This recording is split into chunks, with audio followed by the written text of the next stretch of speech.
منهما رجالا كثيرا ونساء واتقوا الله الذي تساءلون به والأرحام إن الله كان عليكم رقيبا يا أيها الذين آمنوا اتقوا الله وقولوا قولا سديدا يصلح لكم أعمالكم ويغفر لكم ذنوبكم ومن يطع الله ورسوله فقد فاز فوزا عظيما اللهم صل على محمد وعلى آل محمد كما صليت على إبراهيم وعلى آل إبراهيم إنك حميد مجيد اللهم بارك على محمد وعلى آل محمد كما باركت على إبراهيم وعلى آل إبراهيم إنك حميد مجيد سبحانك لا علم لنا إلا ما علمتنا إنك أنت العليم الحكيم أما بعد عزیز طلباء اور طالبات اور تمام مہمانان گرامی اور سامعین حضرات، اللہ رب العزت ہم سب کے لیے علم نافع کے دروازے کھول دے۔ علم نافع اللہ تعالیٰ کی وحی کا علم ہے، اور یہ دو چیزوں کے ساتھ مشروط ہے، ایک عمل کے ساتھ، یعنی رسول کریم صلی اللہ علیہ وسلم کی سنت کے مطابق، وحی کے مطابق، اور دوسرا اس عمل میں اخلاص کا پایا جانا۔ یہ تمام چیزیں اگر موجود ہوں تو وہ علم نافع ہوتا ہے۔ اللہ رب العزت ہمیں ان تمام حدود اور قیود کے ساتھ علم عطا فرمائے اور علم کے دروازے ہم پر کھول دے۔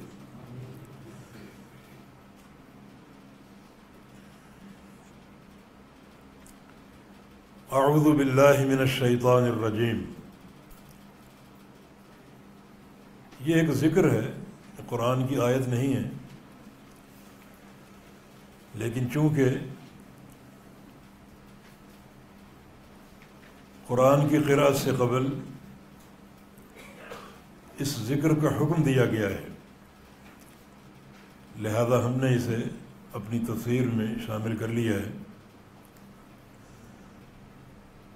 اور اس لیے بھی شامل کر لیا کہ تعوذ جو ہے وہ انتہائی اہم توحید کا شعبہ ہے۔ تو آغاز امر میں توحید کی باتیں ہو جائیں اور بعض حیثیتوں سے اللہ ذو الجلال والاکرام کا تعارف ہمارے سامنے آ جائے تو یہ انتہائی مطلوب اور مرغوب ہے۔ یہ اعوذ باللہ من الشیطان الرجیم یہ کلمہ تعوذ ہے۔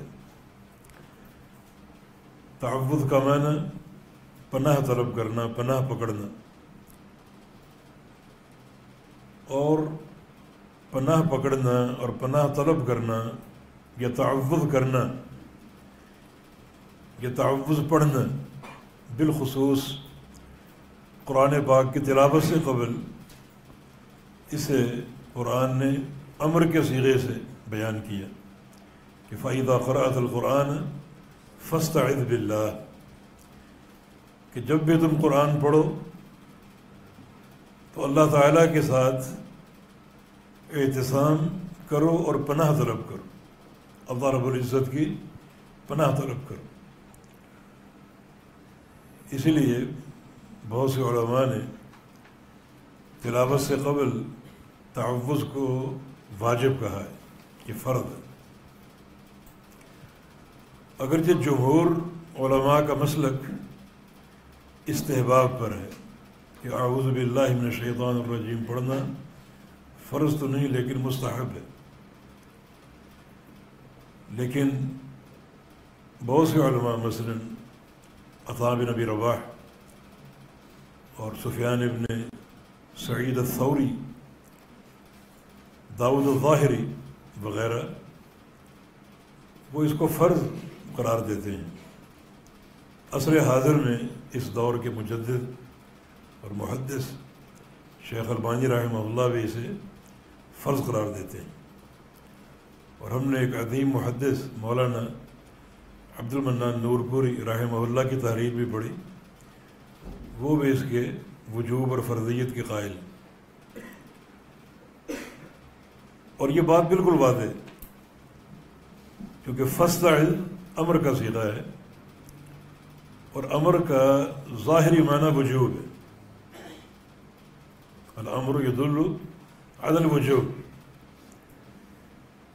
امر کو اصل معنی سے پھیرنا اور اس کو استحباب یا ندب کی طرف منتقل کرنا قرینہ مانتا ہے۔ قرینہ اس کے لیے کیا ہے؟ کس قرینے کے تحت آپ نے اس وجوب کو استحباب کی طرف پھیرا ہے؟ محمد بن سیرین رحمہ اللہ کی طرف ایک قول منسوب ہے، وہ فرماتے ہیں کہ زندگی میں ایک بار تعوذ کرنا فرض ہے، یعنی اعوذ باللہ من الشیطان الرجیم پڑھنا فرض ہے، مگر اس نسبت کو میں قبول کرنے کو تیار نہیں ہوں، دل نہیں چاہ رہا کہ اس کو اس عظیم فقیہ کا قول قرار دیا جائے، کیونکہ ایک بار تعوذ کرنا فرض ہے، اس کا کوئی اصل نہیں ہے، یہ کہاں سے نکالا گیا؟ اور فَإِذَا قَرَأْتَ الْقُرْآنَ اذا برائے عموم ہے، یہ ایک وقت کے لیے مخصوص نہیں ہے، یہ کلمہ عموم ہے، صیغہ عموم ہے، جو عموم پر دلالت کرتا ہے کہ جب بھی قرآن پڑھو تو تعوذ کرو۔ تو اذا کا عموم اور فاستعذ امر کا صیغہ، یہ دونوں اس بات پر شاہد ہیں کہ قراءت قرآن سے قبل تعوذ کرنا فرض ہے، اور اسی قول پر زیادہ دل مطمئن ہوتا ہے، واللہ تعالی عالم۔ اسی لیے ہم نے تعوذ کو تفسیر میں شامل کر لی۔ علامہ ابن کثیر رحمہ اللہ نے بھی اور دیگر بعض مفسرین نے جب قرآن کی تفسیر کا آغاز کیا تو اعوذ باللہ من الشیطان الرجیم ہی سے کیا، وہ یہ قرآن کی آیت نہیں ہے، لیکن قرآن کے ساتھ اس کو لازم قرار دیا گیا کہ جب بھی قرآن کی قرأت کریں تو تعوذ کریں۔ تعوذ کیا ہے؟ اعوذ باللہ، میں پناہ پکڑتا ہوں، اعوذ میں پناہ پکڑتا ہوں، باللہ اللہ تعالیٰ کی، کس سے؟ من الشیطان، شیطان سے، الرجیم جو کہ دھتکارا ہوا اور راندھا گیا ہے۔ جس کا ترجمہ لفظی ترجمہ اعوذ، جس کا ترجمہ ہم نے کیا پناہ پکڑنا، تعوذ پناہ طلب کرنا، یہ خاص ہے دفع شر کے ساتھ۔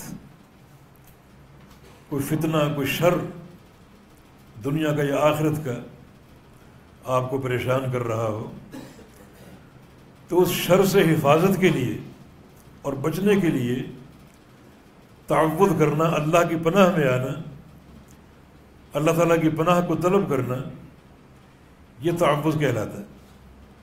دو الفاظ ہیں، ایک عاد یعوذ عوذا اور ایک لاذ یلوذ لوذا، یعنی عین کی جگہ لام، عاد یعوذ اور لاذ یلوذ، دونوں کا معنی پناہ طلب کرنا۔ فرق یہ ہے کہ جو عاد یعوذ عوذا ہے، اس میں جو پناہ ہے وہ دفع شر کے لیے، اور لاذ یلوذ لوذا میں جو پناہ ہے وہ جلب خیر کے لیے۔ اگر کسی خیر کی اس کے حصول کی آپ کو ضرورت ہے، جس کا حصول مشکل ہے، تو اپنے خالق اور مالک سے آپ رجوع کریں، اس کی پناہ میں آ جائیں کہ یہ خیر تو ہی عطا فرما سکتا، اس کے لیے لاذ یلوذ، اور اگر شر کا خطرہ ہو، فتنے کا خطرہ ہو، تو اس کے لیے عاذ یعوذ، کہ اس شر سے تو ہی بچا سکتا۔ یا عاذ یعوذ یا لاذ یلوذ، ان میں اگر طلب کا معنی آپ نے پیدا کرنا ہے تو عاذ کو دو باب دیے گئے ہیں، ایک باب تفاعل، تعوذ یتعوذ، یہ تا برائے طلب ہے، اور ایک باب استفعال، استعوذ یستعوذ، استعاذہ، یہ سین بھی طلبیہ ہے۔ اور اگر لاذ یلوذ میں آپ نے طلب کا معنی پیدا کرنا ہے تو اس کے لیے باب افتعال، التاذ یلتاذ التیاذا،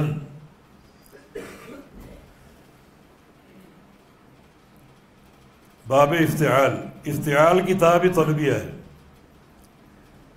تو التیاذ کا معنی پناہ طلب کرنا، یعنی اعتصم باللہ والتجئ باللہ لجلب الخیر،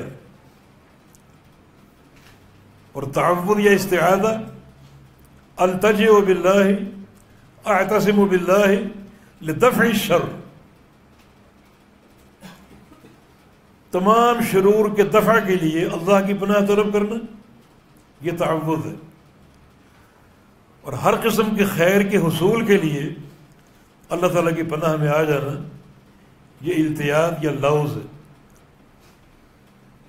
تعوذ یہ توحید کا بڑا اہم شعبہ ہے، اتنا اہم شعبہ ہے کہ قرآن پاک کا اختتام اسی تعوذ سے ہوا۔ سورہ فلق اور سورہ ناس، یہ دونوں صورتیں تعوذ کی صورتیں ہیں۔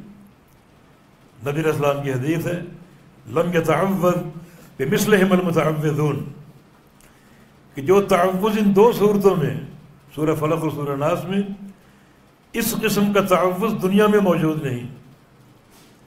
یہ قرآن پاک کی یکتا دو صورتیں ہیں جو عظیم الشان تعوذ پر مشتمل، اور اس پر قرآن کا اختتام ہو رہا ہے، اور اختتام بھی اس طرح کہ قل، اے پیغمبر آپ کہیے، جو کہ افضل الخلق ہے، سید ولد آدم، اللہ نے یہ تعلیم دی ہے کہ جو میرا پیغمبر، میرا محبوب، کائنات کا سردار، جب وہ تعوذ کا محتاج ہے، جو کہ کمال توحید کی دلیل ہے، تو تم کیسے مستغنی ہو سکتے؟ یہ تعوذ تمہارے ہر وقت کی ضرورت، ہر وقت کی حاجت۔ تعوذ میں، یعنی تعوذ کا مکمل معنی 4 صورتوں کے ساتھ، یعنی 4 اجزاء یا 4 ارکان کہہ لیجیے، ان 4 ارکان سے مل کر مکمل تعوذ حاصل ہوگا۔ نمبر 1، بندے کا اللہ تعالیٰ کے حضور اپنے ضعف کا اعتراف، اپنے عجز، اپنی عاجزی کا اعتراف۔ اگر اس کو اپنے ضعف کا، اپنے عجز کا، اپنے احتیاج کا اعتراف نہیں ہے تو تعوذ کا معنی حاصل نہیں ہوگا۔ یہ اللہ تعالیٰ کی توحید کا تقاضا ہے کہ اللہ تعالیٰ کے سامنے اپنے ضعف اور عجز کا اعتراف کرے، نہ کہ کسی کبر کا مظاہرہ کرے، کسی غرور کا مظاہرہ کرے۔ یہ پہلا رکن۔ دوسرا، اس بات کا اقرار و اعتراف کہ اللہ رب العزت ہی پناہ دینے پر قادر، اس کے علاوہ کوئی نہیں۔ اللہ تعالیٰ ہی مطلقاً پناہ دینے پر قادر، اس کے سوا کوئی نہیں۔ اللہ تعالیٰ ہی قادر، یہ عقیدہ ہو. یہ دو ارکان ہو گئے، اپنے ضعف کا اعتراف، اللہ تعالیٰ کی قدرت کا اعتراف. اس سے بھی تعوذ کا معنی مکمل نہیں ہوا. تیسرا رکن، ہر غیر اللہ کی قدرت کی نفی. اللہ ہی قادر ہے پناہ دینے پر، اس کے علاوہ کوئی قادر نہیں. ہم یہ بات واضح کر چکے، عقیدہ توحید ہر باب میں نفیاً و اثباتاً ہے. ہر باب میں عقیدہ توحید کی تکمیل ہر شعبے میں نفی اور اثبات کے ساتھ مکمل ہوتی. اللہ مشکل کشا ہے یہ کافی نہیں، جب تک ساتھ یہ نہ کہو کہ اس کے سوا کوئی مشکل کشا نہیں.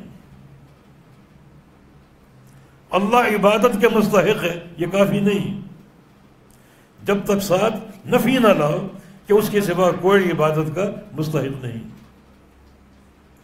اس طرح تعوذ بھی اللہ تعالی پناہ دینے پر قادر ہے، مکمل نہیں ہوا جب تک ساتھ یہ نہ کہو کہ اس کے سوا کوئی پناہ دینے پر قادر نہیں. نمبر 4، جس شر کا آپ کو خدشہ ہے، جس سے بچاؤ کے لیے آپ اللہ کی پناہ میں آنا چاہتے ہیں، یہ عقیدہ ہو کہ وہ شر بھی اللہ کی طرف سے. کوئی غیر اللہ شر پہنچانے پر بھی قادر نہیں، وہ شر اللہ کے امر سے ہے. اس کی دلیل اللہ تعالیٰ کا فرمان وَإِن يَمْسَسْكَ اللَّهُ بِضُرٍّ فَلَا كَاشِفَ لَهُ إِلَّا هُوَ. یہاں دو چیزیں، يَمْسَسْكَ اللَّهُ بِضُرٍّ کہ اللہ آپ کو نقصان پہنچانا چاہے. اس بات کی دلیل ہے کہ نقصان کا پہنچنا، ضرر کا پہنچنا، شر یا تکلیف کا پہنچنا اللہ کے امر سے ہے، کسی اور کے امر سے نہیں. فَلَا كَاشِفَ لَهُ إِلَّا هُوَ، تو اس شر یا تکلیف کو اللہ کے علاوہ کوئی ٹالنے والا نہیں.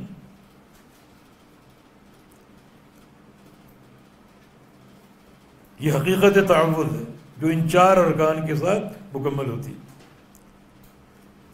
خلاصہ کیا ہوا؟ نمبر 1، اپنے ضعف کا اعتراف. نمبر 2، اللہ تعالیٰ کی قدرت کا اعتراف.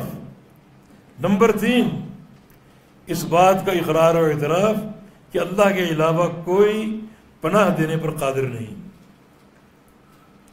اور چوتھی چیز یہ کہ جو شر ہے، جو ضرر، جو فتنہ آپ کو لاحق ہونا چاہ رہا ہے، جس سے بچاؤ کے اللہ تعالیٰ کی پناہ میں آنا چاہ رہے ہو، وہ فتنہ بھی، وہ شر بھی اللہ کے امر سے لاحق ہوگا. اس کے علاوہ کوئی ایسی طاقت نہیں ہے جس کا امر چلتا ہو، جس کی مشیت چلتی ہو. یہ ہے عین توحید. 4 چیزیں تعوذ کے حوالے سے. غیر اللہ کی پناہ میں آنا شرک ہے. غیر اللہ کی پناہ میں آنا شرک ہے. قرآن پاک میں سورہ جن میں وَأَنَّهُ كَانَ رِجَالٌ مِّنَ الْإِنسِ يَعُوذُونَ بِرِجَالٍ مِّنَ الْجِنِّ فَزَادُوهُمْ رَهَقًا. یہ نبی اسلام کی بعثت سے قبل کی جاہلیت ہے کہ کچھ انسان جنوں کی پناہ طلب کرتے تھے. فزادوہم رہقا، رہقا کے 2 معنی، ضعفاً، ضعفاً فزادوہم، پھر ہم کا مرجع انسان کی طرف ہوگا، رجال من الانس کی طرف. اس پناہ طلب کرنے کے بعد ان کا ضعف اور کمزوری اور بڑھ جاتی اور جن کوئی کفایت نہ کر پاتے. یہ زادوہم رہقا، یہ ہم کا مرجع رجال من الجن. اس صورت میں رہقا بمعنی طغیانا، دونوں معنی ثابت. ان کی سرکشی، ان کی طغیانی اور بڑھ جاتی، اور جن کہتے کہ ہم تو انسانوں کو بھی سردار ہیں اور جنوں کو بھی سردار ہیں۔ اس آیت کریمہ میں ایک قصے کی طرف اشارہ ہے کہ جب کوئی شخص جاہلیت کے دور میں سفر کو نکلتا اور کوئی جنگل شروع ہوتا یا کوئی خالی جگہ شروع ہوتی، تو اس جنگل میں داخل ہوتا یہ کہہ کر کہ اعوذ بسید ھذا الوادی من شر سفہاء قومہ، کہ میں اس وادی، اس جنگل کا جو سردار ہے یعنی جن، اس کی پناہ میں آتا ہوں کہ جو اس کے چیلے ہیں ان کا شر مجھے پہنچ نہ سکے، سردار کی پناہ میں آتا ہوں۔ یہ الفاظ کہہ کر وہ اپنے سفر کا آغاز کرتے تھے، اور اس طرح وہ شرک کے مرتکب تھے۔ یہ ان کا عقیدہ تھا کہ اللہ کے علاوہ مخلوق جو ہے وہ پناہ دینے پر قادر، اور جنوں کی پناہ میں آتے تھے، اور یہ ایک صریح شرک تھا جس کے مرتکب ہوتے تھے۔ حفاظت اللہ تعالیٰ عطا فرمانے والا ہے۔ دین اسلام آیا، دین توحید، تو اللہ کے پیارے پیغمبر کا کیا خوبصورت فرمان ہے، اذا نظر احدکم منزلا، یہ خولہ بنت حکیم کی حدیث صحیح مسلم میں، اذا نظر احدکم منزلا فقال اعوذ بکلمات اللہ التامات من شر ما خلق، سبحان اللہ، لم یضرہ شیء حتی یرحل منہ۔ کوئی شخص کسی مقام پر آئے، وہ جنگل ہو، شہر ہو، گاؤں ہو، کسی مقام پر آئے اور یہ دعا پڑھ کر داخل ہو، اعوذ بکلمات اللہ التامات، میں پناہ پکڑتا ہوں کلمات اللہ کی، اللہ کے کلمات کی جو کہ مکمل ہے، تامات جو کہ تام اور مکمل۔ اللہ تعالیٰ کے کلمات مکمل ہیں دو چیزوں کے ساتھ، ایک صدق خبر اور دوسرا عدل حکم۔ صدق خبر اور عدل حکم قرآن پاک میں وَتَمَّتْ کَلِمَتُ رَبِّكَ صِدْقًا وَعَدْلًا، تیرے رب کے کلمات مکمل ہیں صدقاً وعدلا، باعتبار صدق کے اور باعتبار عدل کے۔ اللہ تعالیٰ نے اپنے کلمات کے بارے میں جو خبر دی، جو بیان کیے، سب حق اور صدق ہے، اور عدل، ہر کلمہ، ہر لفظ عدل پر قائم ہے اور کوئی ظلم نہیں۔ یہ کلمات التامات، اور اس سے علماء نے استدلال کیا ہے کہ اللہ کے کلمات جو ہیں وہ مخلوق نہیں ہیں، کیونکہ مخلوق کی پناہ میں آنا شرک ہے۔ کلام الرحمن رحمان کی صفت ہے، تبھی تو اس کی پناہ میں آ رہے ہیں کہ اللہ کے کلمات کی پناہ چاہتا ہوں۔ جیسے رضا، اللہ کی صفت راضی ہونا، نبی علیہ السلام کی حدیث اعوذ برضاک من سخطک، کہ تیری رضا کی پناہ میں آتا ہوں تیری ناراضگی سے بچنے کے لیے۔ ناراضگی بھی تیری طرف سے ہے، رضا بھی تیری طرف سے ہے، یعنی تجھ سے بھاگ رہا ہوں، تیری طرف آ رہا ہوں۔ بھاگنے کا معنی جو تیری ناراضگی، تیرا غصہ، اس سے بھاگ رہا ہوں اور تیری طرف آ رہا ہوں، تجھی سے بھاگ رہا ہوں اور تیری طرف ہی آ رہا ہوں، معنی تیری ناراضگی سے بچنا چاہتا ہوں اور تیری رضا حاصل کرنا چاہتا ہوں۔ کتنا بہترین بدل ہے کہ جاہلیت میں کیا تھا، جنوں کی پناہ طلب کر، جو کہ صریح شرک ہے۔ اسلام نے کیا بدل دے دیا کہ اعوذ بکلمات اللہ التامات من شر ما خلق، اللہ تعالیٰ کی جو بھی مخلوقات ہیں ان سب کے شر سے پناہ طلب کرتا ہوں اللہ کے کلمات کی جو کہ تام ہے، مکمل۔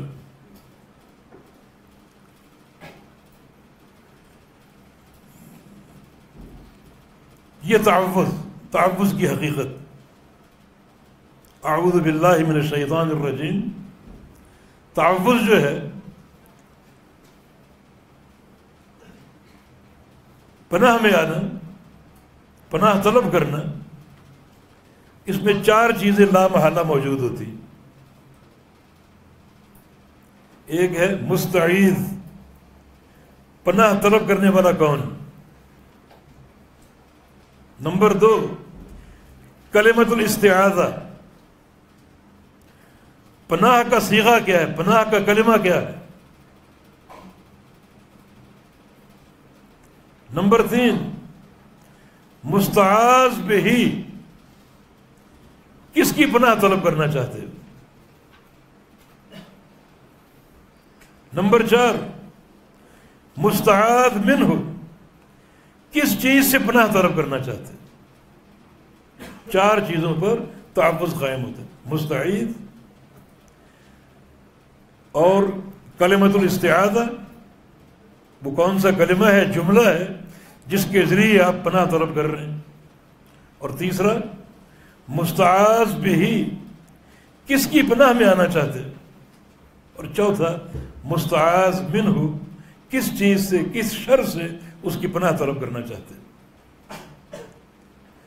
مستعیذ، پناہ طلب کرنے والے ہم سب ہیں، سارے انس و جن، ملائکہ، مخلوقات، سب کا عقیدہ ہونا چاہیے کہ میں اپنے رب کی پناہ طلب کرنا چاہتا ہوں، اس کی پناہ میں آنا چاہتا ہوں، اس سے بڑی پناہ دینے والا کوئی نہیں ہے، ایسی پناہ جس میں قرار ہی قرار۔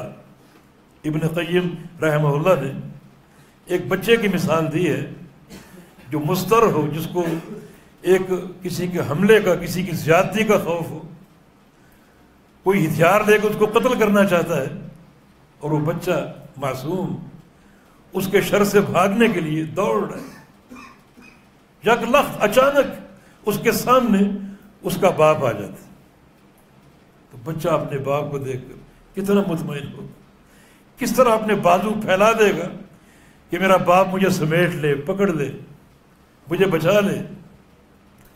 یہ تو مخلوقات کی مثال، اللہ تعالیٰ کی کوئی مثال نہیں، لیکن یہ کتنی ایک نفیس پناہ ہوگی بچے کے لیے، کیسا اس کو قرار نصیب ہوگا کہ باپ نے پکڑ لیا، اب میں محفوظ ہوں۔ لیکن وہ رب کائنات اور وہ خالق اور مالک، ہر چیز پر قادر، اگر اس کی پناہ میں آ جائیں تو کتنا قرار نصیب ہوگا، اس سے بڑھ کر کوئی پناہ دینے والا نہیں۔ ہم سب مستعد ہیں، یہ عقیدہ بنا لو کہ استعاذہ اللہ سے کرنا ہے، ہم مستعد ہیں، پناہ طلب کرنے والے، پناہ میں آنے والے۔ اور کلمۃ الاستعاذہ کیا ہے جو آج ہمارے سامنے؟ اعوذ باللہ من الشیطان الرجیم، یہ کلمہ استعاذہ۔ جیسے ہم نے 2 صورتوں کا حوالہ دیا، سورہ فلق اور سورہ ناس، یہ دونوں صورتیں استعاذہ کی صورتیں، انہیں بھی کلمۃ الاستعاذہ کہا جا سکتا۔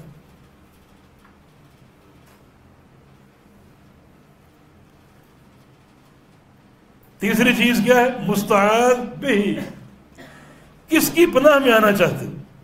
جواب اللہ تعالیٰ کی، بس اس کے سوا کوئی پناہ نہیں دے سکتا، اور کوئی پناہ دینے پر قادر نہیں۔ چوتھی چیز کیا ہے؟ کس چیز سے پناہ چاہتے؟ یہ اعوذ باللہ، اب اللہ مستعاذ بہ ہو گیا، جس کی پناہ میں آنا چاہے۔ مستعاذ منہ کیا ہے؟ کس چیز سے بچاؤ چاہتے ہو، کس چیز سے اپنا تحفظ چاہتے ہو، وہ آگے من الشیطان الرجیم، شیطان مردود سے اللہ تعالیٰ کی پناہ چاہتا۔ یہ 4 چیزیں، مستعید، وہ سارے انسان، ساری مخلوقات۔ کلمۃ الاستعاذہ، اعوذ باللہ من الشیطان الرجیم، مستعاذ بہ اللہ، مستعاذ منہ من الشیطان الرجیم، شیطان مردود۔ تو ان 4 عناصر کے ساتھ تعوذ کا مفہوم پورا ہوگا، اور اس سے یہ بات واضح ہو رہی ہے کہ یہ اعوذ باللہ من الشیطان الرجیم کتنا اہم کلمہ ہے، کیونکہ شیطان ہی ہر شر کا مصدر، ہر شر کا منبع ہے شیطان۔ شیطان اس کا ماخذ شاطانہ، شین طا اور نون، شاطانہ بمعنی بعد، دور ہونا۔ شیطان دور ہے اللہ کی رحمت سے، شیطان دور ہے اعمال صالحہ سے، اور اگر تعلق باللہ پختہ ہو تو شیطان دور ہے ہر نیک انسان سے۔ بعد شطن یشتن بمعنی بعد، اگر یہ ماخذ مان لیں تو شیطان کا نون اصلی بروزن فیعال، یہ نون اصلی۔ ایک ماخذ اور ذکر ہوا شاطا، شاطا یشیط شیطن، شاطا آگ بھڑکانے کو، کیونکہ آگ جلتی اس میں تیزی ہوتی، اور شیطان متمرد ہے، حفظا من کل شیطان مارد، شیطان میں تمرد ہے، سرکشی ہے۔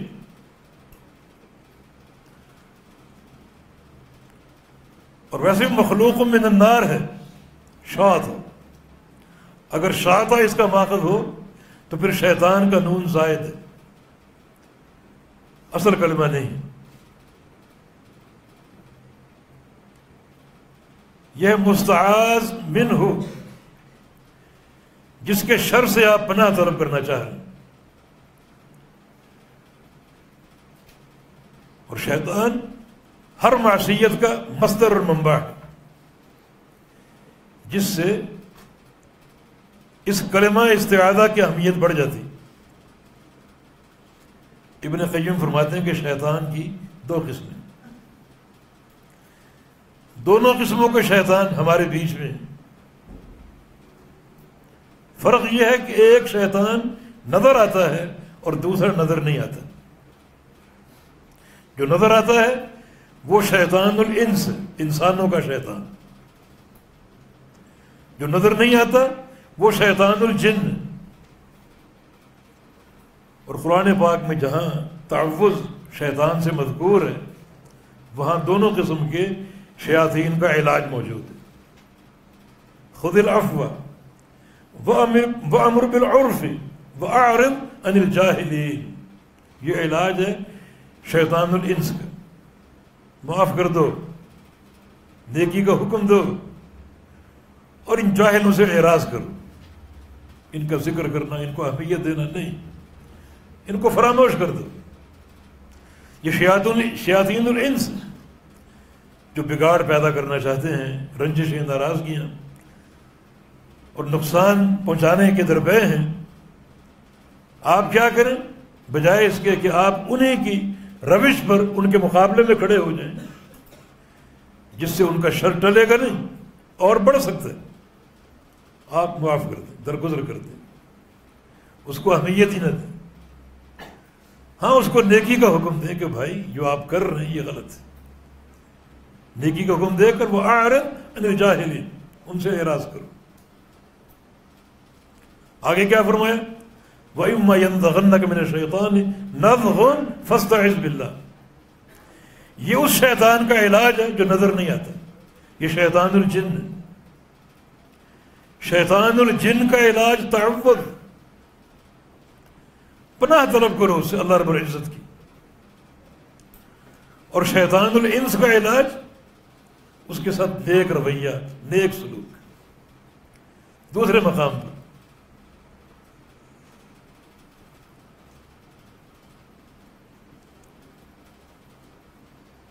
وَمَنْ أَحْسَنُ قَوْلًا مِّمَّنْ دَعَا إِلَى اللَّهِ وَعَمِلَ صَالِحًا وَقَالَ، کیا ہے؟ إِنَّنِي مِنَ الْمُسْلِمِينَ۔ آگے وَلَا تَسْتَوِي الْحَسَنَةُ وَالسَّيِّئَةُ ادْفَعْ بِالَّتِي هِيَ أَحْسَنُ، اچھے طریقے سے شیطان کی عداوت کو، اس کے مکر کو اور اس کے حملے کو دفع کرنا، یہ علاج ہے شیطان الانس کا.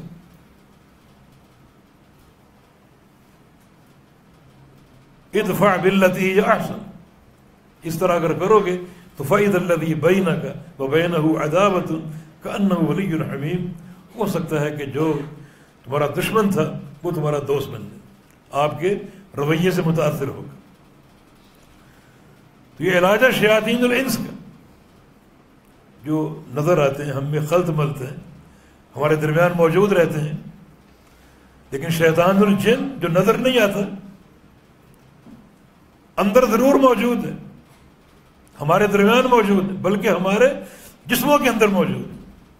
اتنا بڑا دشمن ہے. نبی علیہ السلام کی حدیث کہ ان الشیطان یجری من الانسان مجرا دمہ، کہ شیطان جو ہے وہ انسان کے جسم کے اندر اس کے خون کے ساتھ گردش کر رہا ہے. جہاں جہاں خون ہے وہاں وہاں تک اس کی رسائی. اتنا بڑا دشمن جو ہمارے اندر موجود ہو تو کتنا وہ ستیہ ناش کرے گا، کتنا بگاڑ پیدا کرے گا اور کتنی خرابیاں پیدا کرے گا. اس کا علاج ضروری. سوال یہ کہ اس کا علاج نیکی کے ساتھ کیوں نہیں؟ اس لیے نہیں کہ شیطان نیکی قبول نہیں کر سکتا. شیطان الانس قبول کر سکتا، اس کو ہدایت مل سکتی. ایک بندہ کتنا بھی گمراہ ہو حق پر آ سکتا ہے، لیکن شیطان الجن نیکی قبول کر ہی نہیں سکتا. جب نیکی قبول نہیں کر سکتا تو اس کے ساتھ کوئی نیکی فائدہ مند نہیں ہوگی. اس کا علاج جوتا ہے، اور وہ جوتا تعوذ کی صورت میں. فَإِمَّا يَنزَغَنَّكَ مِنَ الشَّيْطَانِ نَزْغٌ فَاسْتَعِذْ بِاللَّهِ إِنَّهُ هُوَ السَّمِيعُ الْعَلِيمُ.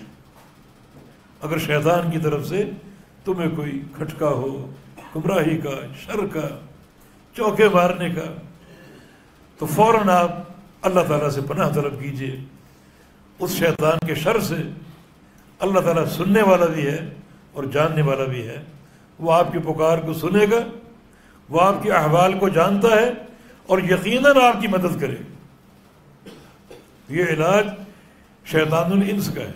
میں نے کہا نا تعوذ اس کے لیے ایک جوتے سے کم نہیں. نبی علیہ السلام کی حدیث ہے العبد المؤمن ينذي شیطانہ کما ينذي احدکم بعیرہ فی السفر. بندہ مومن اپنے شیطان کو تھکا مارتا ہے جیسے تم اپنی سواری سفر میں تھکا دیتے. اس سے مراد وہ سواری ہے، اونٹ ہے، یہ گھوڑا ہے جس میں آپ بیٹھے سفر کیے جا رہے ہیں. صبح سے شام تک اس کو چلائے رکھا، نہ کھلایا نہ پلایا، نہ کہیں آرام کیا، نہ اس کو آرام دیا، حتیٰ کہ وہ سواری چل چل کے تھک کے ماندہ ہو کر گر گئی. یہ ایک بندہ مومن کے شیطان کی مثال. ابن قیم فرماتے ہیں کہ اس کی وجہ کیا ہے کہ بندہ مومن کثرت سے اللہ کا ذکر کرتا ہے، اور ہر ذکر کا کلمہ شیطان کی پشت پر کوڑے کی طرح برستا ہے. وہ کتنے کوڑے کھائے گا. دن رات آپ اللہ کا ذکر کریں اور اس لعین کو کوڑے مارتے جائیں. اللہ کا ذکر، ایک حدیث اس کی سند میں کچھ ضعف ہے. چلتے چلتے ایک صحابی کا پاؤں الجھ گیا. اس نے کہا تعیس الشیطان، شیطان برباد ہو جائے. لا تقل هذا، یہ مت کہو. شیطان یقیناً اس کو سن کر اپنے آپ کو بڑا سمجھے گا کہ میں نے اس کو برباد کر دیا، میں نے اس کا کام خراب کر دیا. وہ اپنے آپ میں پھولے گا، بڑا ہوگا. وہ بندہ یہ بات مان گیا کہ اس کے کام کو بگاڑنے والا میں ہوں. نہیں، کوئی اس طرح کی چیز لاحق ہو تو فلیقل بسم اللہ، بسم اللہ کرو. یہ اللہ کا ذکر، اللہ کا نام. اللہ کا نام سن سن کر شیطان کمزور ہوگا، کمزور ہوگا، کمزور ہوگا، حقیر ہوگا، حتیٰ کہ اس کا وجود ایک مکھی کے برابر ہو جائے گا.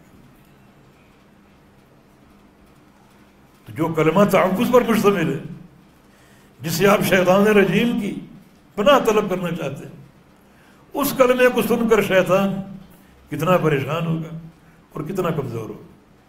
لہذا اللہ تعالیٰ سے تعوذ،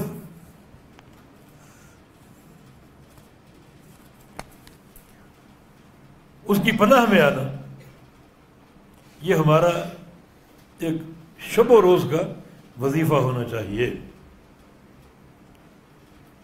شریعت میں تعوذ کے بہت سے مقامات ہیں۔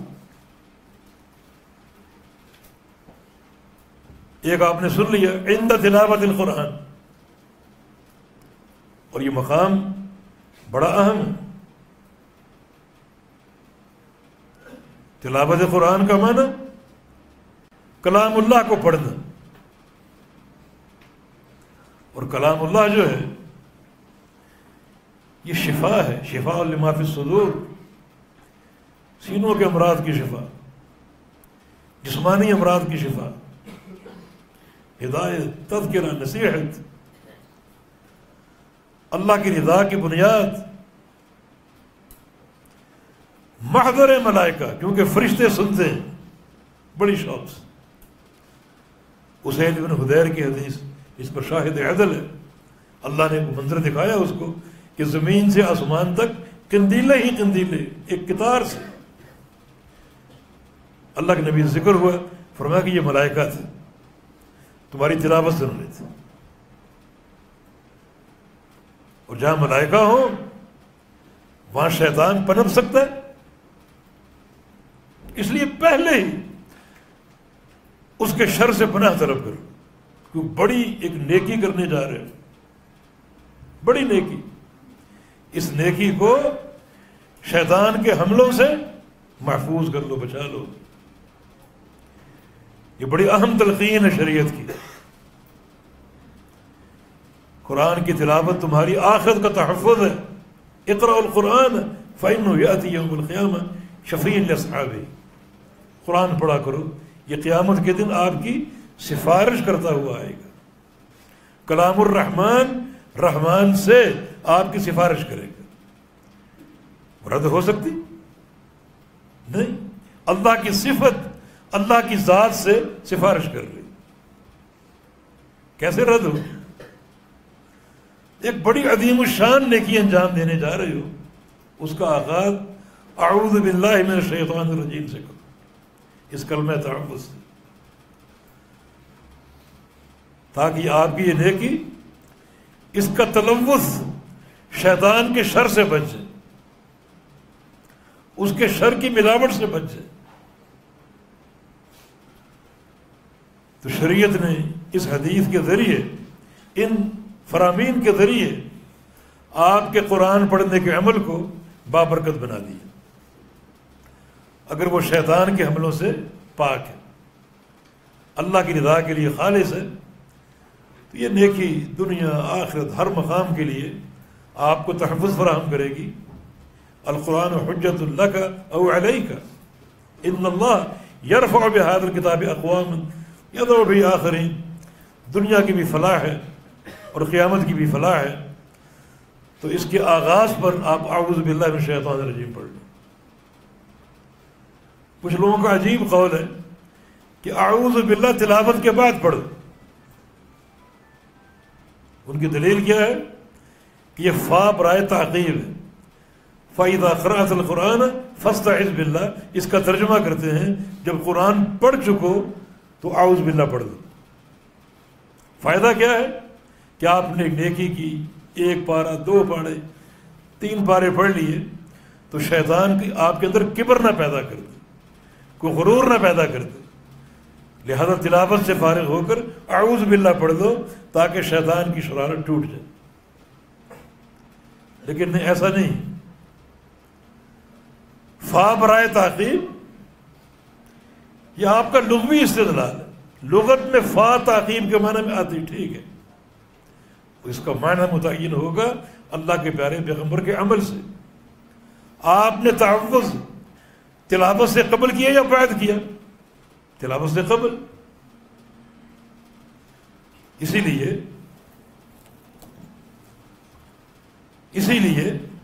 یہ جو تلاوت اور قرات کا عمل ہے اس کو تعوذ سے شروع کرو، اور یہ تعوذ آخر تک قائم رہے گا۔ جو غرور یا کبر کا ایک خدشہ وہ ابتدا میں تعوذ کرنے سے بھی ٹوٹ جائے گا۔ یہ ایک بہترین موقع شریعت نے ہمیں بڑی عمدہ رہنمائی فراہم کی ہے کہ تم تلاوت قرآن کا آغاز اعوذ باللہ سے کرو۔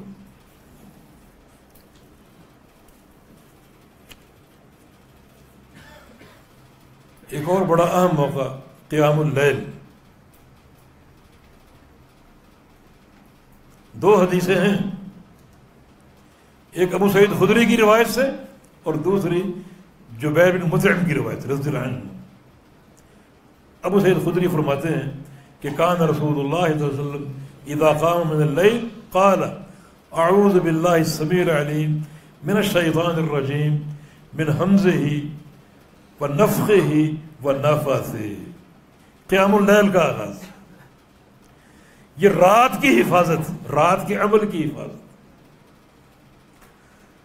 اس سے آغاز کرو۔ اعوذ باللہ السمیع العلیم، میں پناہ طلب کرتا ہوں اللہ کی جو کہ سمیع اور علیم ہے، میری بات کو سن رہے اور میرے حال کو جانتا ہے۔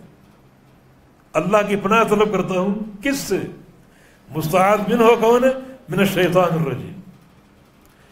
اور شیطان کے بھی تین کام، من حمزہ ہی و نفخہ ہی و نفثہ۔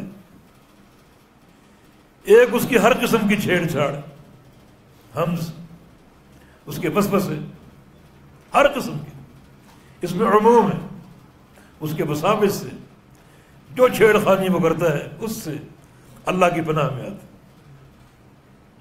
نفخہ ہی، نفخ یہ شیطان کا کبر، اس کا غرور جو اس کے اندر موجود ہے، اس کبر سے اللہ کی پناہ چاہتا ہوں۔ ونفثہ ہی، نفس کے اصل دو معنی، ایک شیطان کے شعر، اکثر شعراء جو ہوتے ہیں الا ماشاء اللہ وہ شیطان کے چیلے ہوتے ہیں، ان کے اشعار میں غلو، مبالغہ، حتیٰ کہ اللہ تعالیٰ کی توہین، حتیٰ کہ مخلوق کو خالق سے بڑھا دینا۔ حیران ہوں مصطفیٰ کو کیا لکھوں، خدا لکھوں یا خدا کا خدا لکھوں۔ جس نے یہ شعر کہا وہ لعنت کا مستحق نہیں۔ والشعراء یتبعہم الغاوون وما علمناہ الشعر وما ينبغی لہ۔ شعر کہنا ہمارے پیغمبر کے لائق ہی نہیں۔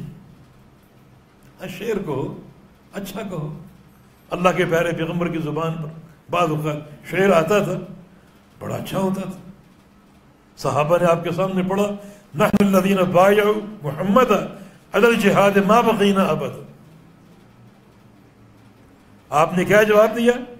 شعری انداز میں، اللہم لا عیش الا عیش الآخرہ فاغفر انصار والمہاجر۔ کتنے بہترین کلمات۔ ایک جنگ میں آپ کی انگلی زخمی ہو گئی، خون کے قطرے گر رہے ہیں، فرمایا کہ ان انت الا اصبع دمیت وفی سبیل اللہ ما لقیت۔ ایک کلام آپ نے کہا جس میں شعر کا تکلف نہیں تھا مگر شعر بن گیا۔ اچھا شعر درست ہے مگر شعراء کی اکثریت جو ہے وہ گمراہوں پر مشتمل، اس لیے شیطان کے شعر سے بیشتر اشعار بندوں کو گمراہ کر دیتے ہیں، بیشتر اشعار بندوں کی گمراہی پر منتج ہوتے ہیں۔ اور نفث کا ایک معنی جادو، کیونکہ نفث کا اصل معنی ہوتا ہے دھتکارنا، اس طرح پھونک مارنا کہ کچھ لعاب کے ذرے بھی ساتھ خارج ہوں۔ اور جادو کا عمل نفث کے ساتھ ہوتا ہے، یعنی دھتکارنے کے ساتھ۔ جادوگر جس کا دل بھی کالا، منہ بھی کالا، اس کا ورد بھی کالا، اس کی زبان بھی کالی، اور اس کی جو دھتکارنے سے جو اس کی تھوک کے ذرے وہ بھی انتہائی کالے اور خبیث، جس سے جادو کا عمل پورا ہوتا ہے۔ یہ نفث شیطان کے جادو سے یا شیطان کے شعر سے اللہ تعالیٰ کی پناہ میں آتا ہوں۔ یہ پیارے پیغمبر کے قیام اللیل کا آغاز ہے۔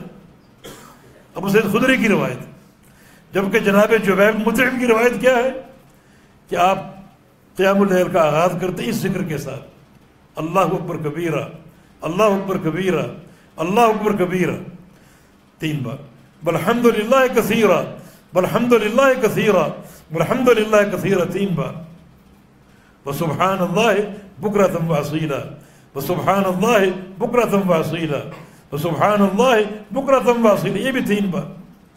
آگے فرماتے اعوذ باللہ السمیع العلیم من الشیطان الرجیم من حمزہ ونفخہ ونفثہ، کیا مطلب ہے؟ تاکہ آغاز امر میں اللہ کی حفاظت آ جائے، اللہ کی پناہ آ جائے شیطان مردود سے۔